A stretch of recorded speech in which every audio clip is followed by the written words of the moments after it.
तुम जो खाते थे अब वही तुम अपनी गाड़ियों में इस्तेमाल कर रहे हो और इंडिया में 105th रैंक है ग्लोबल हंगर इंडेक्स पे। क्या ये सही है? सो वेलकम बैक टू ई इन्फोपीडिया। मैं आज बात करने जा रहा हूँ इथेनॉल की, जिसमें पूरे देश में इसके बारे में ही बात हो रही है। क्या आपकी गाड़ी में इथेनॉल कंज्यूम करना सही है? क्या गवर्नमेंट ने सही निर्णय लिया है इथेनॉल को लाके या नहीं? सब चीज़ें अपन विस्तार से समझते हैं। सबसे पहले समझते हैं इथेनॉल है क्या। इथेनॉल एक प्लांट बेस्ड अल्कोहल है जो क्रॉप से बनता है। पेट्रोल में मिलाओ, फ्यूल सस्ता, क्लीनर एंड डोमेस्टिक। बट हमें गवर्नमेंट इसको सस्ता नहीं दे रही है, उतने ही प्राइस में मिल रहा है। इथेनॉल का प्रोक्योरमेंट 38 करोड़ लीटर था 2013-14 में, जो कि 904 करोड़ लीटर हो गया है 2024-25 में। और इसकी ब्लेंडिंग 1.14% से बढ़ के हो गई है 20%, जो कि ओरिजिनली 2030 का टारगेट था, जो कि इंडिया ने 2026 में अचीव कर लिया है नितिन गडकरी सर की कृपा से। इथेनॉल बनता किससे है? शुगर केन, मेज, राइस एंड खूब सारा पानी। ये सब सुना फैमिलियर होगा क्योंकि अपन रोज खाते हैं, वही हम आज अपनी गाड़ियों में डलवा रहे हैं। ठीक है, अब गवर्नमेंट को बेनिफिट्स क्या है उसको समझते हैं। 1.85 लाख करोड़ के फॉरेन एक्सचेंज की सेविंग हो रही है गवर्नमेंट को। 909 लाख मैट्रिक टन का कार्बन डाइऑक्साइड का एमिशन अवॉइड हो जाएगा। 1.29 लाख करोड़ का रेवेन्यू शुगर मिल्स के फार्मर्स को, जो कि शुगर केन का प्रोडक्शन करते हैं, शुगर्स बनाते हैं। इंडिया का क्रूड ऑयल इंपोर्ट 85% से थोड़ा कम हो जाएगा। बट द पॉइंट इज कि फ़ायदा सिटीजन को क्यों नहीं मिल रहा? सिर्फ सारे फायदे गवर्नमेंट को ही मिलेंगे क्या?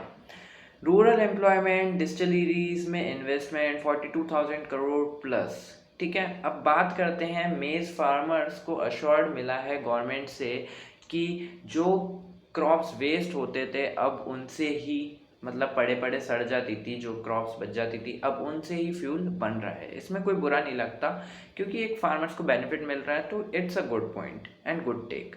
अब कंज्यूमर की तकलीफ समझते हैं। कंज्यूमर की तकलीफ क्या है कि जो गाड़ी पहले ज़्यादा माइलेज देती थी अब वो कम दे रही है। इंजन सड़ रहे हैं, इंजन्स में बहुत सारे ब्लॉकेज बन रहे हैं क्योंकि इथेनॉल क्या है कि मॉइस्चर एब्जॉर्ब नहीं कर पाता, और वो इंडिया में क्लाइमेट कंडीशंस को देख के मॉइस्चर एब्जॉर्ब होता है, उससे इंजन खराब होते हैं। ऐसा साइंटिफिक रीज़न आ रहे हैं। इथेनॉल में पेट्रोल से 30% कम एनर्जी होती है। E20 से माइलेज 1 किलोमीटर पर लीटर कम होता है और E85 से 4 किलोमीटर पर लीटर कम होता है। मतलब ज़्यादा fuel same distance. The point is कि जो पेट्रोल अपने को पहले मिल रहा था वो उसी रेट पे आज भी मिल रहा है, बट आपको पेट्रोल और ज़्यादा बढ़वाना पड़ेगा। क्यों? क्योंकि माइलेज आपका गिर रहा है और आपको डिस्टेंस ज़्यादा कवर करना है, तो पेट्रोल ज़्यादा लगेगा और आप ज़्यादा भरवाओगे, तो इससे कंज्यूमर्स को कोई फ़ायदा नहीं है उनके लिए, बल्कि महंगा ही पड़ रहा है। पेट्रोल प्राइस ब्रॉडली सेम रहा, कोई बेनिफिट नहीं मिला कंज्यूमर्स को। E20 डिफ़ॉल्ट बन गया, अनब्लेंडेड पेट्रोल ऑप्शन से गायब हो गया। ठीक है, जो कि पावर 99 आ गया, XP100 आते हैं HP के, इंडियन ऑयल के, वो भी अब इथेनॉल ब्लेंडेड है, बिल्कुल 100% प्योर नहीं है। कंज्यूमर के पास कोई अब चॉइस नहीं बची। सुप्रीम कोर्ट तक मामला गया है। E20 डिबेट में भी रिसेंट प्रोसीडिंग्स में उठी बात है कि कंज्यूमर्स की माइलेज और व्हीकल कंपैटिबिलिटी कंप्लेंट्स पे, जो कि कंज्यूमर्स को नहीं हो रही, मतलब not just a luxury segment car, it's normal cars like जो भी 2023 से पुरानी है उनमें सबसे ज़्यादा दिक्कतें पाई जा रही हैं। 2023 के बाद वाली में अभी तक इतनी भी नहीं आई है, लेकिन उनमें भी आ रही हैं। ठीक है, अब बात करते हैं। पैसा सेम है, माइलेज घटा, चॉइस गई, बट फ़ायदा किसको? गवर्नमेंट को। अब फूड वर्सेस फ्यूल क्राइसिस, सबसे बड़ा सवाल जो कोई नहीं पूछ रहा है, उस पर अपन बात करते हैं। इंडिया का इकोनॉमिक सर्वे 2025-26 ने खुद कहा इथेनॉल प्रोग्राम फूड सिक्योरिटी के लिए रिस्क बन रहा है। ठीक है, अब बात करते हैं फाइनेंशियल ईयर 2022 से 25 में मेज प्रोडक्शन का CAGR था 8.77% अप। पल्सेस आउटपुट और एक्रेज डाउन हुआ। ऑयल सीड्स का सिर्फ 1.7% ग्रोथ आई। ठीक है, क्यों? क्योंकि मेज अब फ्यूल के लिए ज़्यादा फायदेमंद है, खाने में इतना नहीं कंज्यूम हो रहा है जितना फ्यूल के लिए जा रहा है। ठीक है, बात करते हैं पोल्ट्री और कैटल फीड इंडस्ट्री की, जो इंडिया के 60 से 70% मेज कंज्यूम करती है, टाइट सप्लाई फेस कर रही है। चिकन महंगा क्यों है? एक वजह ये भी है, कोई नज़रअंदाज नहीं कर पा रहा है इधर। चिकन महंगा क्यों हो रहा है? क्योंकि देखो, मैं तो प्योर वेजिटेरियन हूँ, I don't know about chicken. जो कि नॉन वेज लोग होंगे, खाते होंगे, उनको पता होगा चिकन महंगा हो गया है। इंडिया 2024 ग्लोबल हंगर इंडेक्स में 127 देशों में 105th रैंक पे था, और हम फूड क्रॉप्स को फ्यूल में बदल रहे हैं, which is not a good take. अब वाटर क्राइसिस की बात करते हैं। ये तो सिर्फ खाने खाने का बात कर लिया कि खाने के कौन से आइटम लग रहे हैं।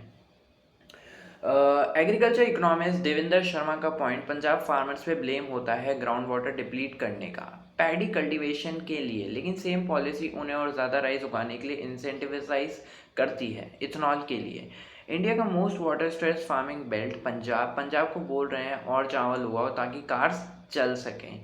Higher ethanol blending water stress intensify करता है क्रॉपिंग पैटर्न्स, डिस्टॉर्ट करता है और इम्पोर्ट डिपेंडेंस क्रूड ऑयल से फर्टिलाइजर्स, ग्रेन और एडिबल ऑयल्स में शिफ्ट कर सकता है। अब फार्मर्स सिर्फ इस देश का पेट नहीं भरेंगे, गाड़ियाँ कैसे चलेगी वो भी अब फार्मर्स पे ही डिपेंड हो जाएगा, क्योंकि इंडिया से पेट्रोल अब और ज़्यादा एक्सपोर्ट नहीं हो पा रहा है, मतलब सॉरी इंपोर्ट नहीं हो पा रहा है, और हम इंपोर्ट अपना कम करना चाह रहे हैं ताकि हम इथेनॉल पे शिफ्ट हो सकें, और इथेनॉल हमारे लिए और समस्याएं बढ़ा रहा है।